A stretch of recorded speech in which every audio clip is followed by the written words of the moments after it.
الحمد لله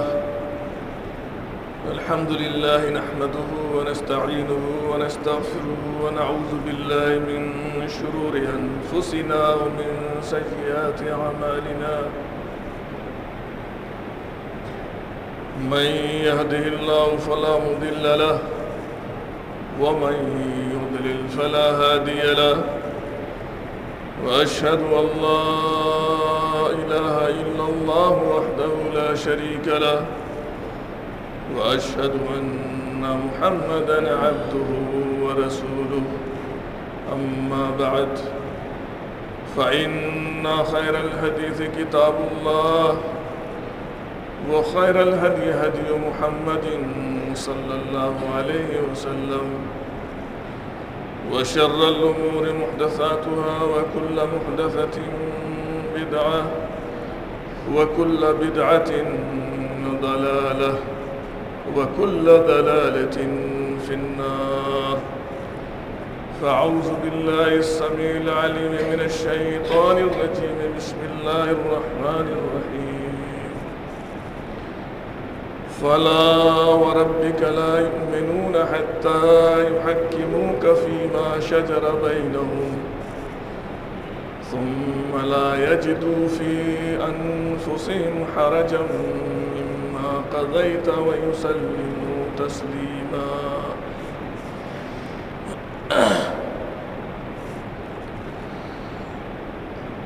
اسلامی اور دینی بھائیوں، عزیز طلباء اور محترم اساتذہ اکرام، ملت کی ماں اور بہنوں، ذکر چل رہا تھا کہ امام شافعی رحمۃ اللہ علیہ کے نزدیک اللہ کے رسول صلی اللہ علیہ وسلم کی سنت اور آپ کی حدیث کے تعلق سے کس قدر حمیت اور غیرت پائی جاتی تھی. اللہ کے رسول صلی اللہ علیہ وسلم کی حدیث جس کسی بھی ذریعے سے امام شافعی تک پہنچ جائے تو امام شافعی نے یہ اعلان کیا ہے کہ وہ اس حدیث پر عمل کرنے کے لیے ہر وقت تیار ہیں. اس لیے انہوں نے اپنے شاگردوں کو بارہا یہ بات کہی کہ اگرچہ تم میرے شاگرد ہو، میرے درس میں شریک ہوتے ہو، میری مجلس میں بیٹھتے ہو، لیکن اس کا مطلب یہ نہیں ہے کہ اللہ کے رسول صلی اللہ علیہ وسلم کی ساری حدیثوں کا علم میرے پاس موجود ہو. خدا نخواستہ اگر اللہ کے رسول صلی اللہ علیہ وسلم کی حدیث کے خلاف میری جانب سے کوئی فتویٰ صادر ہو جائے، کوئی مسئلہ میں بیان کر دوں، تو ایسی صورت میں مجھے اللہ کے رسول صلی اللہ علیہ وسلم کی حدیث یاد دلانا، تاکہ میں حدیث رسول پر عمل کر سکوں، اللہ کے رسول صلی اللہ علیہ وسلم کی اتباع اور آپ کی پیروی کر سکوں. یہ بات امام شافعی رحمۃ اللہ علیہ نے مشہور محدث عبد الرحمن ابن مہدی اور مشہور امام حدیث اور فقہ کے امام احمد ابن حنبل دونوں سے فرمائی تھی. اس سے اندازہ ہوتا ہے کہ امام شافعی کے دل میں اللہ کے رسول صلی اللہ علیہ وسلم کی حدیث کی کتنی عظمت تھی، کتنا اونچا مقام تھا.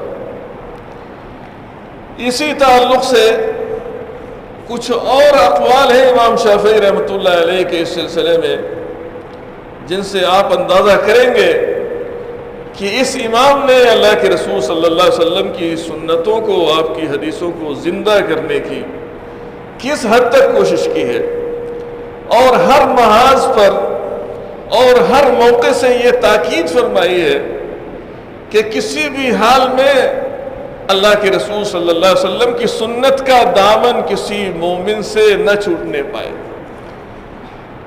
اس لیے امام شافعی رحمۃ اللہ علیہ سے ان کے ایک خاص شاگرد ہیں حسین ابن علی الکرابیسی، اور یہ وہ شاگرد ہے جن کا تعلق بغداد سے ہے.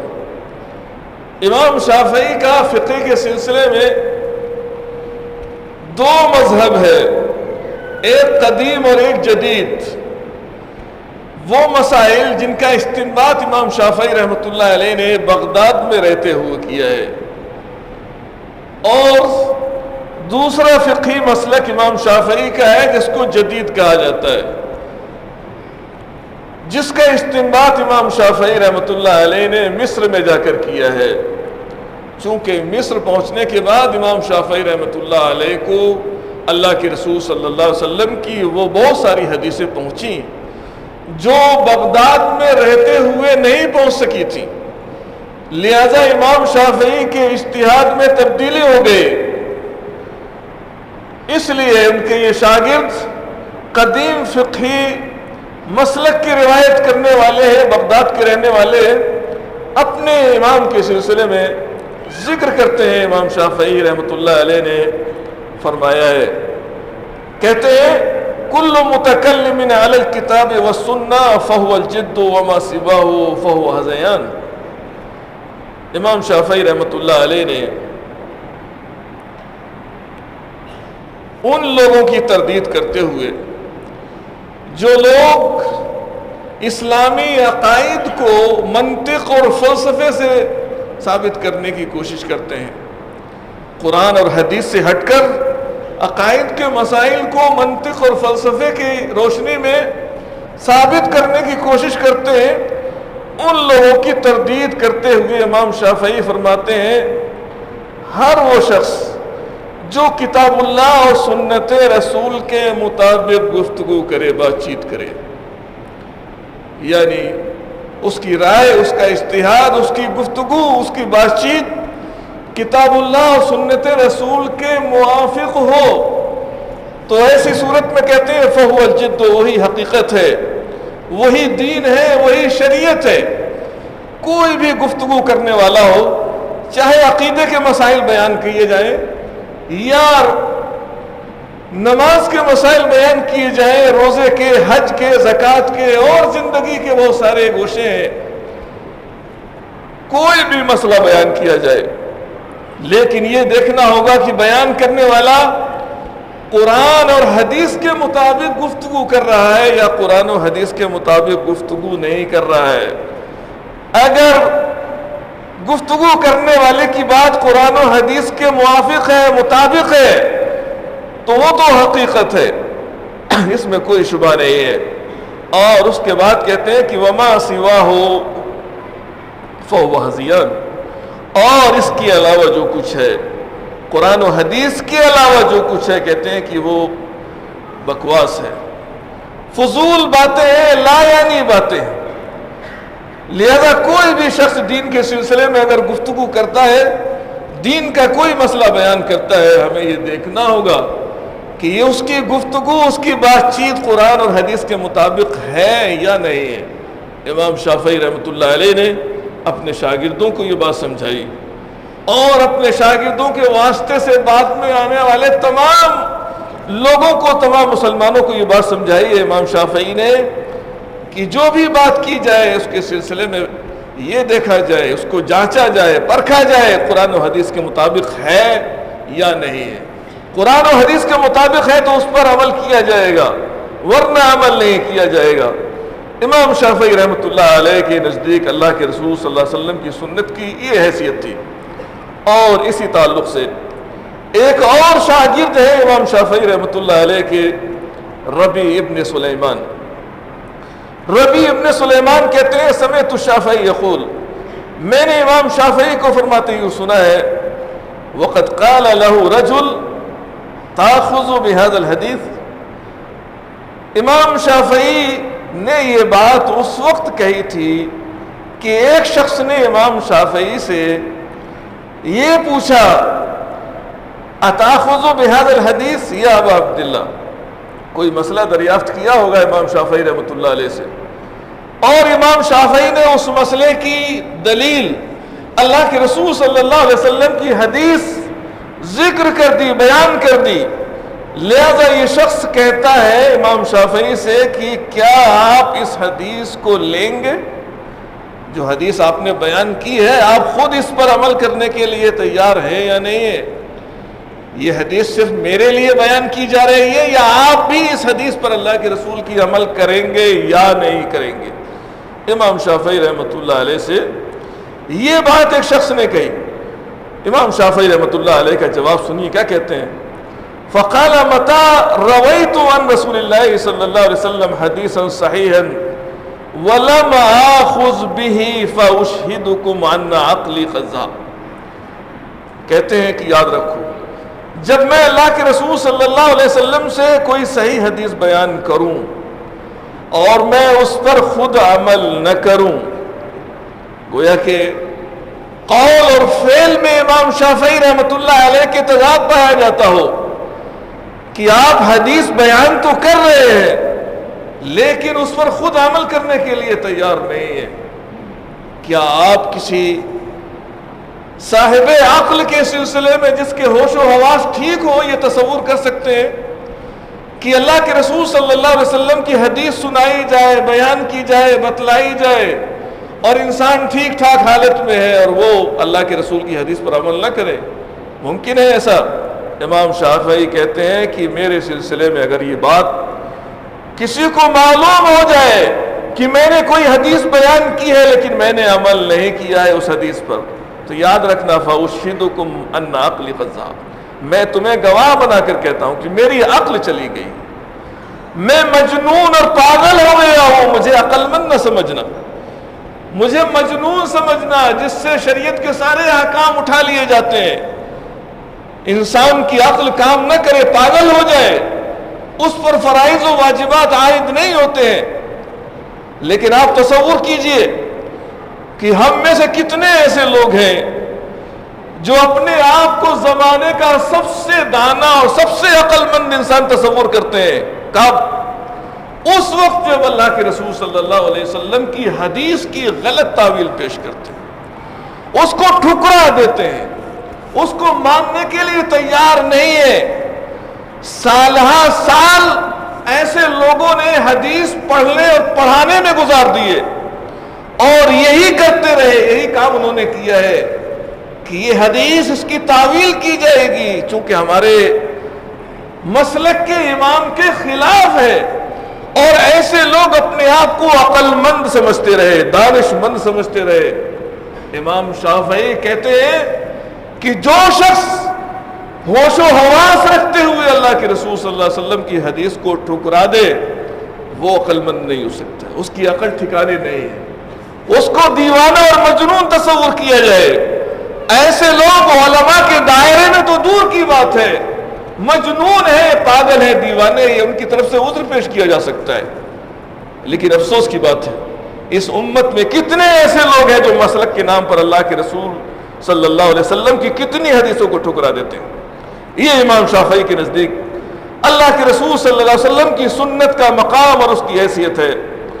اور اسی مقام کے سلسلے میں ایک اور روایت، اور یہ روایت بھی امام شافعی کے مشہور شاگرد ہیں اور مشہور محدث ہیں حمیدی. کہتے ہیں روا الشافعی یومن حدیثن، امام شافعی رحمۃ اللہ علیہ نے ایک دن ایک حدیث بیان کی. فقلت اتاخذ به، تو شاگرد نے پوچھ لیا امام شافعی سے کہ کیا آپ اس حدیث پر عمل کریں گے جو حدیث ابھی آپ نے بیان کی ہے؟ فقال، امام شافعی رحمۃ اللہ علیہ نے اپنے شاگرد کو جواب دیا ہے، سنیے. کہتے ہیں رأیتنی خرجت من الکنیسہ، تم نے یہ کیسے تصور کر لیا، تم نے یہ کیسے سمجھ لیا کہ میں اللہ کے رسول صلی اللہ علیہ وسلم کی حدیث بیان کروں اور اس پر عمل نہ کروں؟ کیا تم نے مجھے کنیسہ سے نکلتے ہوئے دیکھا ہے؟ کیا مجھے یہودی سمجھتے ہو، نصرانی سمجھتے ہو؟ کنیسہ یہودیوں اور نصرانیوں کی عبادت خانے کو کہا جاتا ہے. گویا کہ تم مجھے مسلمان نہیں سمجھتے ہو.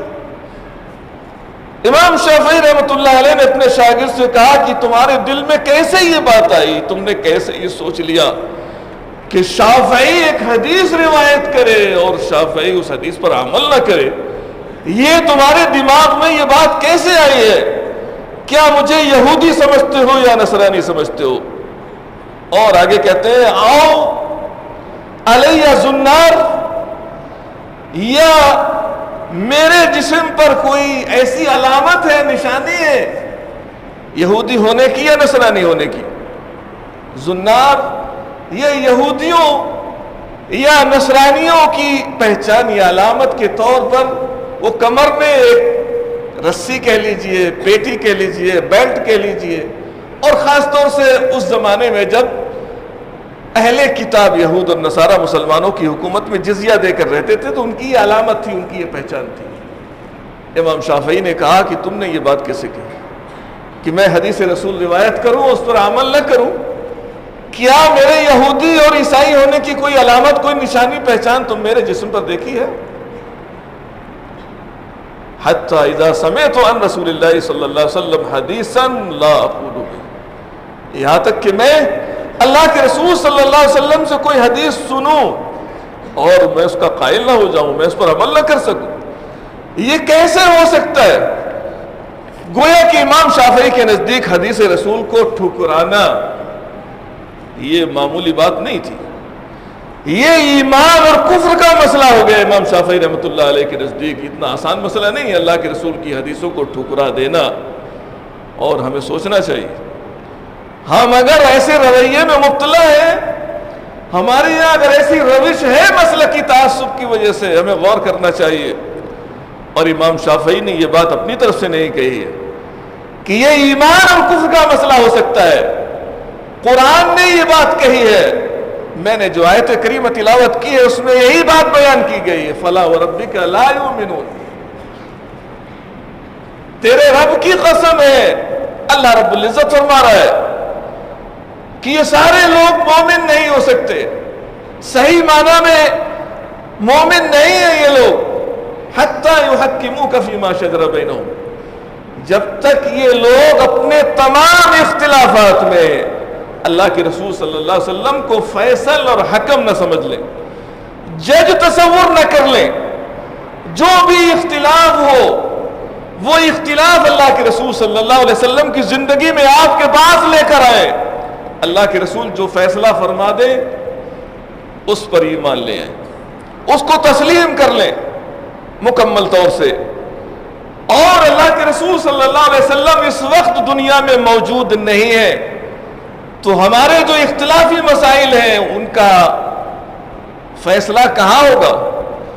ان کا فیصلہ اللہ کے رسول صلی اللہ علیہ وسلم کی سنت اور آپ کی حدیث کرے گی, جو حدیثوں کی شکل میں ہمارے درمیان موجود ہے. صحیح بخاری موجود ہے, صحیح مسلم موجود ہے, اور سنن اربعہ موجود ہے, اس کے علاوہ حدیث کی کتابیں موجود ہیں. یہ اللہ رب العزت نے فرمایا ہے کہ لوگ اس وقت تک صاحب ایمان نہیں ہو سکتے ہیں جب تک اللہ کے رسول صلی اللہ علیہ وسلم کو آپ کی زندگی میں اور آپ کی زندگی کے بعد اللہ کے رسول صلی اللہ علیہ وسلم کی حدیث و سنت کو حکم اور فیصل تسلیم نہ کر لے. اور اتنا مان لینا ہی کافی نہیں ہوگا کہ ہاں ہم نے مان لیا ہے.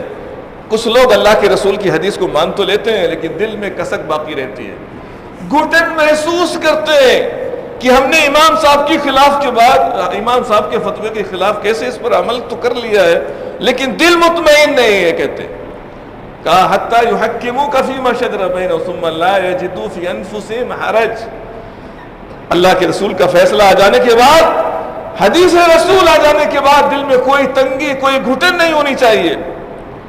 وَيُسَلِّمُوا تَسْلِيمًا, اور مکمل طور سے سر تسلیم اللہ کے رسول صلی اللہ علیہ وسلم کی حدیث کے آگے جھکا دینا چاہیے. یہ ہے اتباع سنت. اللہ کے رسول صلی اللہ علیہ وسلم کی سنت کی اتباع اور اس کی پیروی. امام شافعی کے نزدیک گویا کہ یہ بات کفر تک لے جا سکتی ہے اگر کوئی شخص اللہ کے رسول صلی اللہ علیہ وسلم کی حدیث کو اس انداز میں ٹھکرا دے اور عمل کرنے کے لیے تیار نہ ہو. اور امام شافعی رحمۃ اللہ علیہ کے ایک اور شاگرد ہے ربیع ابن سلیمان رحمۃ اللہ علیہ, کہتے وَسُئِلَ الشَّافِعِيُّ عَنْ مَسْأَلَةٍ, امام شافعی رحمۃ اللہ علیہ سے کسی مسئلے میں سوال کیا گیا, کوئی مسئلہ دریافت کیا گیا. فَقَالَ رُوِيَ فِيهَا كَذَا وَكَذَا عَنِ النَّبِيِّ صلی اللہ علیہ وسلم. تو امام شافعی کا جو طریقہ تھا مسائل بیان کرنے کا انہوں نے مسئلہ بیان کیا. کہا کہ اللہ کے رسول صلی اللہ علیہ وسلم سے اس سلسلے میں ایسی حدیث یا فلاں فلاں حدیث بیان کی گئی ہے. فقال السائل، لہذا سوال کرنے والے نے امام شافعی سے کہا، یا ابا عبداللہ تقول بہ، امام صاحب آپ نے یہ حدیث تو بیان کر دی ہے، کیا آپ بھی اس حدیث پر عمل کر سکتے ہیں؟ آپ بھی اس کے قائل ہو سکتے ہیں یا نہیں ہو سکتے ہیں؟ صرف یہ فتویٰ میرے لیے ہے، اللہ کے رسول صلی اللہ علیہ وسلم کی یہ حدیث، یہ روایت آپ کے عمل کرنے کے لیے بھی ہے یا نہیں ہے؟ گویا کہ اس نے محسوس کیا کہ امام شافعی کے قول اور فعل میں کہیں تضاد تو نہیں ہے، کہ کہتے کچھ اور ہیں امام صاحب اور عمل کچھ اور کرتے ہیں. لہذا پوچھ لیا کہ آپ بھی اس حدیث پر عمل کریں گے یا نہیں کریں گے. آئیے امام شافعی رحمۃ اللہ علیہ کی اللہ کے رسول صلی اللہ علیہ وسلم کی سنت کے تئیں غیرت اور حمیت دیکھی آپ تصور نہیں کر سکتے. راوی کے الفاظ ہیں، فرتعد الشافعی. سائل کی یہ بات سن کر امام شافعی کے جسم پر لرزہ طاری ہو گیا، جسم تھر تھرانے لگا، کانپنے لگا. یعنی اتنا غصہ ہے امام شافعی رحمۃ اللہ علیہ کو کہ ایک مسلمان اور مجھ سے یہ سوال کرتا ہے کہ آپ بھی جس حدیث کی روایت کرتے ہیں اس پر عمل کریں گے یا نہیں کریں گے. امام شافعی رحمۃ اللہ علیہ کو غصہ آ گیا، غیرت آ گئی، جسم پر کپکپی طاری ہو گئی. فرتعد الشافعی وانتفض وقال، اور امام شافعی رحمۃ اللہ علیہ نے اس شخص سے کہا، یا حضرت، کہ تم کان کھول کر سن لو. اور اس کے بعد جو الفاظ ہیں راوی کے کہتے ہیں، امام شافعی نے کہا، یقول ای سماء تظلنی و ای ارض تقلنی اذا رویت عن رسول اللہ صلی اللہ علیہ وسلم فلم اقل بہ. کہ تم مجھ سے یہ پوچھتے ہو کہ اس حدیث پر عمل کرو گے یا نہیں کرو گے، سن لو میری طرف سے. کہا کہ کون سا آسمان مجھے سایہ دے گا، کون سی زمین میرا بوجھ اٹھائے گی. اذا رویت عن رسول اللہ فلم اقل بہ، کہ میں اللہ کے رسول سے کوئی حدیث روایت کروں اور میں خود اس پر عمل نہ کروں، تو میں اس روئے زمین پر چلنے کے قابل ہو سکتا ہوں، اس آسمان کے نیچے زندہ رہنے کے قابل میں ہو سکتا ہوں؟ ایسا ممکن ہے؟ نہیں ممکن ہے. اور اس کے بعد کہتے ہیں کہ نعم علی السمع والبصر، ہاں میں اللہ کے رسول صلی اللہ علیہ وسلم کی ہر حدیث پر عمل کرنے کے لیے تیار ہوں. جو حدیث بھی اللہ کے رسول صلی اللہ علیہ وسلم سے ثابت ہو جائے، میں ہر وقت اس پر عمل کرنے کے لیے تیار ہوں. اور اسی تاکیدی اسلوب میں امام شافعی نے، ایک اور شاگرد ہیں مزنی، کہتے ہیں قال الشافعی اذا وجدتم سنتا صحیحا فاتبعوها. اپنے شاگردوں کو نصیحت کرتے ہیں امام شافعی کہ جب تمہیں اللہ کے رسول صلی اللہ علیہ وسلم کی صحیح سنت، صحیح حدیث مل جائے، کیا کرنا؟ فاتبعوها، تو تم اس کی اتباع کرنا، اس کی پیروی کرنا، کسی دوسرے امام کی تقلید مت کرنا، کسی دوسرے امام کی قول کی طرف کبھی توجہ مت دینا. اگر اللہ کے رسول کی صحیح حدیث، صحیح سنت مل جائے، فاتبعوها ولا تلتفتوا الى قول احد، دوسرے کسی کے قول کی طرف متوجہ ہونے کی ضرورت نہیں. یہ تاکیدی الفاظ، یہ تاکیدی جملے ہیں امام شافعی رحمۃ اللہ علیہ کے اللہ کے رسول صلی اللہ علیہ وسلم کی سنت کے تعلق سے. اور یہ امام شافعی کی حمیت اور ان کی غیرت جو انہیں کے الفاظ میں بیان کی گئی ہے، اتنا ہی کافی نہیں ہے، بلکہ امام شافعی رحمۃ اللہ علیہ کی یہ حمیت، یہ غیرت اللہ کے رسول کی سنت کے تعلق سے دوسروں نے بھی اس کی شہادت دی، دوسروں نے بھی اس کو تسلیم کیا ہے. دوسرے واسطوں سے یہ باتیں بیان کی گئی ہے کہ امام شافعی رحمۃ اللہ علیہ اللہ کے رسول صلی اللہ علیہ وسلم کی حدیث اور آپ کی سنت کے تعلق سے کتنے حساس تھے، کس قدر اہتمام کرنے والے تھے اللہ کے رسول صلی اللہ علیہ وسلم کی سنت کا. اور اس سب کا مقصد، بنیادی مقصد یہی تھا کہ کوئی ایسی چیز دین میں داخل نہ ہو جائے جو جو دین کا حصہ نہیں ہے، شریعت کا حصہ نہیں ہے۔ اس کا مقصد یہی تھا۔ لیکن افسوس کی بات یہ ہے کہ ہمارے درمیان بہت سارے ایسے امور دین کے نام پر داخل ہو چکے ہیں، اور مسلمان انہی باتوں کو دین تصور کرتے ہیں جو دین نہیں ہے، جو شریعت نہیں ہے، یا دین اور شریعت کا جو چیزیں حصہ نہیں ہے، ہم انہی کو دین تصور کرتے ہیں۔ انہی امور میں سے میں نے کچھ باتوں کی نشاندہی اس سے پہلے جمعہ کے خطبے میں آپ کے سامنے کی تھی کہ یہ جو مہینہ جس سے ہم گزر رہے ہیں، آج رجب کی غالباً 25 تاریخ ہے، 25 رجب ہو چکی ہے۔ یہ حرمت کا مہینہ ہے۔ عام فضیلت قرآن کے ذریعے سے بھی ثابت ہے، اللہ کے رسول صلی اللہ علیہ وسلم کی حدیث کے ذریعے سے بھی ثابت ہے کہ اس مہینے میں گناہوں سے اجتناب کیا جائے، گناہوں سے الگ رہا جائے، اطاعت کے جو کام ہیں، نیکیوں کے جو کام ہیں، ان کی پابندی کی جائے۔ یہ مقصد ہے اس مہینے کی حرمت کا۔ اور اللہ رب العزت نے خصوصیت سے فرمایا فَلَا تَظْلِمُوا فِيهِنَّ أَنفُسَكُمْ، کہ تم ان مہینوں میں اپنے اوپر ظلم نہ کرو۔ ظلم نہ کرنے سے مراد گناہوں سے باز آ جاؤ، اس لیے کہ اگر ان مہینوں کی حرمت کو پامال کرو گے تو اس کی سزا بھی سخت ہوگی۔ نیکی کرو گے اور اس کی پابندی کرو گے تو اس کا اجر و ثواب تم کو زیادہ ملے گا، لیکن اگر کسی شریعت کے قانون کو اگر تم نے توڑا، جو چیز دین نہیں ہے، دین کے نام پر اگر تم نے اس کو کیا، تو یاد رہے اس کی سزا بھی اللہ تعالیٰ کی یہاں سخت ہے۔ ہونا تو یہ چاہیے تھا اس مہینے کی ابتدا ہی سے ہم یہ اہتمام کرتے کہ ہم اپنے آپ کو گناہوں سے بچانے کی کوشش کرتے، لیکن مسلمانوں کی بدقسمتی کا یہ کہ انہوں نے اپنی جانب سے دین کے نام پر گناہ کرنے کے لیے ایسے کام ایجاد کیے ہوئے ہیں جن کی شریعت میں کوئی اصل نہیں ہے۔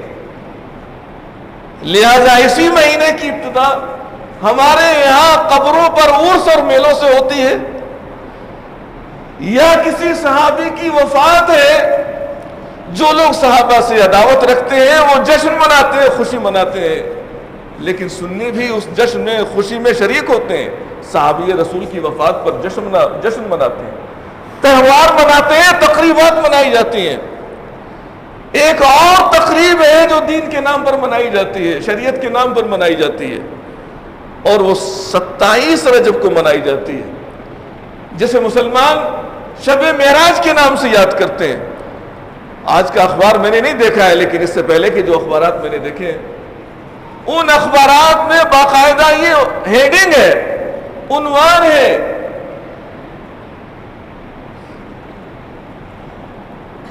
شب معراج کانفرنس منائی جا رہی ہے، دینی جلسے منعقد کیے جا رہے ہیں۔ یہ شب معراج ہے کیا؟ اللہ کے رسول صلی اللہ علیہ وسلم کو جس وقت آپ بہت ہی زیادہ پریشان تھے، تنگ حال تھے، اور تاریخ دہ حضرات نے اس سال کو عام الحزن لکھا ہے۔ آپ کے چچا ابو طالب جو اللہ کے رسول صلی اللہ علیہ وسلم پر ایمان تو نہیں لائے تھے، لیکن زندگی کے آخری دم تک اللہ کے رسول صلی اللہ علیہ وسلم کا دفاع کرتے رہے، آپ کی مدد فرماتے رہے، ان کا انتقال ہوا۔ مشرکین ان کا لحاظ کرتے تھے اور ایذا رسانی سے کسی حد تک باز رہتے تھے، لیکن اللہ کے رسول کے چچا کی وفات کے ساتھ ہی مشرکین کی ایذا رسانیاں اللہ کے رسول کے ساتھ اور زیادہ بڑھ گئیں۔ اسی سال آپ کی شریک زندگی خدیجہ رضی اللہ تعالی عنہ کی وفات ہو جاتی ہے، جن سے آپ اپنا غم کہہ سکتے تھے، اپنی بات رکھ سکتے تھے، اور بہت زیادہ سکون اور تسلی آپ کو میسر تھی۔ یہ سہارا بھی اٹھ گیا۔ اللہ کے رسول کے دل میں یہ خیال آیا کہ ان کی ایذائیں میرے قوم کے لوگ پریشانیاں زیادہ ہوتی چلی جا رہی ہیں اور یہاں ساتھی میسر نہیں ہے، چلو طائف چلے جائیں، جو قریب کی بستی ہے، وہاں جانے کے بعد ہو سکتا ہے کچھ ہم نوا میری دعوت کے لیے اور اس پیغام کو قبول کرنے کے لیے، اس مشن پر چلنے کے لیے تیار ہو جائیں۔ وہاں گئے تو معاملہ اور اس سے زیادہ بڑھ گیا۔ وہاں کے لوگوں نے اتنے پتھر برسائے برسائے، اتنے پتھر برسائے کہ آپ کی جوتی خون سے بھر گئی، آپ کی جوتیاں، اتنی تکلیف اور اتنی ایذائیں پہنچائی گئی اللہ کے رسول صلی اللہ علیہ وسلم کو۔ ان حالات کے اندر اللہ رب العزت نے اللہ کے رسول صلی اللہ علیہ وسلم کو تسلی دینے کے لیے، آپ کا عزم اور آپ کا حوصلہ بڑھانے کے لیے اللہ تعالیٰ نے مسجد حرام سے بیت المقدس کی سیر کرائی، اور وہاں سے پھر ساتوں آسمان کی سیر کرائی اللہ رب العزت نے۔ سدرۃ المنتہا تک اللہ کے رسول صلی اللہ علیہ وسلم کو لے جایا گیا، فرشتوں کا عبادت خانہ آپ کو دکھایا گیا، اور اتنا ہی نہیں، جہنم اور جنت کی سیر اللہ کے رسول صلی اللہ علیہ وسلم کو کرائی گئی، اور کچھ لوگوں کے اعمال دکھلائے گئے کہ دنیا میں کیسے اعمال کر کے یہاں پر آئے۔ اس میں کوئی شبہ نہیں ہے کہ یہ ایک عظیم معجزہ تھا اللہ کے رسول صلی اللہ علیہ وسلم کو جو عطا کیا گیا ہے، اور اس کا ذکر اللہ رب العزت نے قرآن میں بھی بیان کیا ہے، قرآن میں بھی اس کا ذکر موجود ہے، یہ معجزہ تھا اللہ کے رسول صلی اللہ علیہ وسلم کا۔ لیکن سوال یہ پیدا ہوتا ہے کہ یہ اللہ کے رسول کے لیے بہت بڑا انعام تھا، فضل و احسان تھا، لیکن کیا اللہ کے رسول صلی اللہ علیہ وسلم نے اس انعام کی خوشی میں کوئی تقریب منعقد کی؟ اللہ کے رسول صلی اللہ علیہ وسلم اس حادثے اور اس واقعے کے بعد کتنے سال آپ زندہ رہے؟ 10 سال آپ نے مدینے میں گزارے، اور مشہور اقوال کے مطابق اگر دیکھا جائے، کہا جاتا ہے کہ ہجرت سے 1.5 سال پہلے کا یہ واقعہ ہے، دوسرا قول ہے کہ ہجرت سے 3 سال پہلے کا واقعہ ہے۔ اللہ کے رسول صلی اللہ علیہ وسلم 11.5 سال یا 13 سال اس حادثے، اس واقعے کے بعد اس دنیا میں موجود رہے۔ کیا اللہ کے رسول صلی اللہ علیہ وسلم نے اس موقع سے کوئی جشن منایا، کوئی تقریب منائی، رات بھر اٹھ کر نوافل پڑھے، عبادت کی، اور دن میں روزے کا اہتمام کیا ہے؟ اللہ کے رسول صلی اللہ علیہ وسلم سے کوئی ثابت کر سکتا ہے؟ نہیں کر سکتا ہے۔ اللہ کے رسول کے صحابہ نے کیا اس مناسبت سے کوئی تقریب منعقد کی، کوئی عبادت کی، روزہ رکھا یا نوافل کا اہتمام کیا ہے؟ نہیں کیا ہے۔ تو آخر اس امت کو کیا ہو گیا ہے جو کام ہمارے نبی نے نہیں کیا، جو کام ہمارے رسول نے نہیں کیا، ہم اس کو کیوں کرنے کے لیے تیار ہیں؟ اولاً تو رجب میں یہ حادثہ پیش آیا ہے، یہی مختلف ہی ہے۔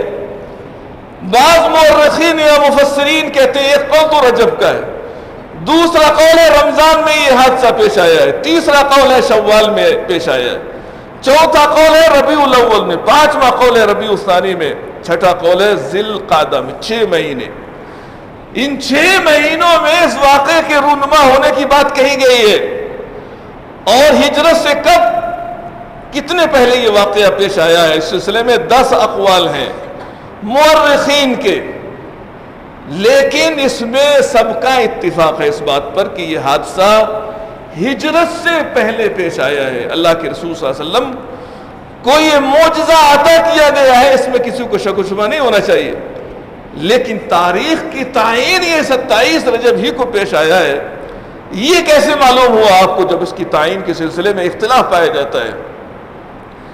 اگر یہ کوئی چیز دین کی بات ہوتی، شریعت کی بات ہوتی، تو اللہ کے رسول صلی اللہ علیہ وسلم اپنی امت کو بتلاتے کہ اس دن جشن منایا کرو، اللہ نے مجھ پر بہت بڑا احسان کیا ہے، اپنا انعام کیا ہے۔ اور اللہ کے رسول پر یہی ایک احسان نہیں کیا اللہ تعالیٰ نے، کتنے معجزات عطا کیے اللہ کے رسول کو۔ بعض سیرت نگار لکھتے ہیں 1000 سے ابتدا ہوتی ہے، اللہ کے رسول صلی اللہ علیہ وسلم کو 1000 معجزے عطا فرمائے گئے۔ دوسرا قول ہے 1200 معجزے عطا فرمائے گئے۔ تیسرا قول ہے 3000 معجزے عطا فرمائے گئے اللہ کے رسول صلی اللہ علیہ وسلم کو۔ ہم کتنا جشن منائیں گے؟ ہر روز اگر حساب لگایا جائے تو کتنی دفعہ ہم جشن منائیں گے؟ ہمارے اندر اتنی سکت ہے، اتنی طاقت ہے کہ جتنے معجزے اللہ کے رسول صلی اللہ علیہ وسلم کو عطا کیے گئے ہر معجزے کا جشن منایا جائے؟ یہ غیر معقول بات۔ ہماری شریعت سے اس کا کوئی ثبوت نہیں ہے کہ 27 رجب کو شب معراج کا جشن منایا جائے، کوئی تقریب منعقد کی جائے۔ اور یہ جشن کہاں منایا جاتا ہے؟ مسجدوں میں منایا جاتا ہے۔ آپ سوچئے، چراغاں کیا جاتا ہے، روشنی جلائی جاتی ہے۔ میں نے اس سے پہلے بھی کئی بار یہ بات کہی ہی گئی کہ یہ چراغاں، یہ روشنی جلا کر اللہ کا تقرب حاصل کرنا، یہ مجوسیوں کا شعار ہے، غیر مسلموں کا دین ہے۔ ہمارے دین میں روشنی کے ذریعے سے اللہ کا تقرب حاصل کیا جائے، اللہ کو راضی کیا جائے، ہمارے دین میں اس چیز کی گنجائش نہیں ہے۔ لیکن شب معراج میں آپ دیکھیں گے مسجدوں باقاعدہ قمقمے لگائے جاتے ہیں، روشنی عام دنوں کے مقابلے میں اور زیادہ کر دی جاتی ہے۔ ضرورت تو اس بات کی تھی اس امت کو کہ ایسی تمام تقریبات جو دین کے نام پر منائی جاتی ہیں، جو دین کا حصہ نہیں ہے، ان سے باز رہنا چاہیے تھا، ان سے دور رہنا چاہیے تھا۔ لیکن اس امت کا المیہ یہ ہے کہ جو دین نہیں ہے اسی کو ہم دین تصور کرتے ہیں، جو دین ہے، جو شریعت ہے، جو اتباع سنت ہے، اتباع رسول ہے، ہم اس پر عمل کرنے کے لیے تیار نہیں۔ اللہ کے رسول صلی اللہ علیہ وسلم کی سنت پر عمل کرنے کی کوشش کرنی چاہیے۔ اور لوگوں کا سب سے بڑا اعتراض یہ ہے کہ آپ لوگوں کو عبادت کرنے سے ہی منع کرتے ہیں، ذکر و اذکار کرنے سے بھی منع کرتے ہیں۔ آخر لوگ شب معراج میں کرتے کیا ہیں؟ نماز پڑھتے ہیں، اللہ کا ذکر کرتے ہیں، قبرستان کی زیارت کرتے ہیں، اور ایسا کرتے ہیں ویسا کرتے ہیں۔ آپ لوگوں کو ذکر و اذکار کرنے سے بھی روکتے ہیں، کیا وجہ ہے؟ آئیے سنیے، اتباع سنت کا اگر ہمارے اندر جذبہ ہے تو اتباع اسے کہتے ہیں۔ سعید ابن مسیب رحمت اللہ علیہ مشہور تابعی ہے، ایک شخص کو دیکھا طلوع فجر کے بعد کثرت سے 2 رکعت نماز سنت پڑھی جانی چاہیے، کثرت سے ایک شخص کیا ہے نماز پہ نماز پڑھے جا رہا ہے، سجدے پہ سجدہ، رکوع پہ رکوع کیے جا رہا ہے۔ سعید ابن مسیب نے اس کو دیکھا، اس کو بلایا کہا اور اس کو کہا کہ تم اپنی نماز بند کر دو۔ وہ شخص کو حیرت ہوئی، تعجب ہوا، کہا کہ کیا اللہ تعالیٰ مجھے نماز پڑھنے پر بھی سزا دے گا؟ آپ کیوں نماز پڑھنے سے مجھے منع کر رہے ہیں؟ سعید ابن مسیب نے کہا کہ یہ ٹھیک ہے کہ اللہ تعالیٰ نماز پڑھنے پر سزا نہیں دے گا تم کو، لیکن سزا کس چیز پر دے گا؟ کہا کہ تمہیں سزا سنت رسول کی مخالفت پر دے گا، سنت رسول کی مخالفت پر سزا ہوگی۔ اللہ نے ذکر کرنے کا حکم دیا ہے، نماز پڑھنے کا حکم دیا ہے، روزہ رکھنے کا حکم دیا ہے، لیکن یہ سب کیسے کرنا ہے؟ ایسے ہی کرنا ہے جیسا کہ ہمارے رسول صلی اللہ علیہ وسلم نے کیا ہے۔ ابن عمر کی موجودگی میں ایک شخص کو چھینک آئی، اس نے کہا الحمدللہ والصلاۃ والسلام علی رسول اللہ۔ ہم جانتے ہیں کہ چھینک آتی ہے تو الحمدللہ کہا جاتا ہے، اس نے مزید کہا والصلاۃ والسلام علی رسول اللہ، اللہ کے رسول پر صلاۃ و سلام ہو۔ ابن عمر نے اس شخص سے کہا، اس کو سمجھایا، کہا کہ میں بھی تمہارے ہی طرح سے کہتا ہوں، چھینک آتی ہے الحمدللہ کہتا ہوں، اور ایسا بھی نہیں اللہ کے رسول صلی اللہ علیہ وسلم پر درود نہ بھیجتا ہوں، درود بھیجتا ہوں، لیکن کہا ما علمنا رسول اللہ صلی اللہ علیہ وسلم ہکذا، اللہ کے رسول نے ہمیں اس طرح سے نہیں سکھایا ہے۔ کس طرح سے؟ چھینک آنے کے بعد اللہ کے رسول پر درود و سلام بھیجا جائے۔ یہ درود و سلام بھیجنے کا مقام نہیں ہے، اللہ کے رسول نے صرف کتنا سکھایا ہے؟ صرف الحمدللہ کہنا سکھایا ہے۔ لہذا ہم تو نبی کے طریقے کے پابند ہیں، جہاں اللہ کے رسول نے الحمدللہ کہنا سکھایا ہے وہاں الحمدللہ کہیں، جہاں درود پڑھنے کا حکم فرمایا ہے وہاں درود پڑھیں، جہاں 2 رکعت نماز پڑھنے کو کہا ہے ہمیں وہاں 2 رکعت نماز پڑھنی ہے۔ یہ اللہ کے رسول صلی اللہ علیہ وسلم کی سنت ہے اور آپ کا طریقہ ہے۔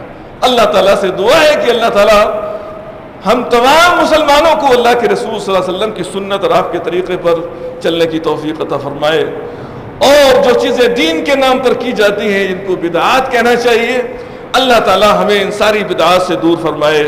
وآخر دعوانا الحمدللہ رب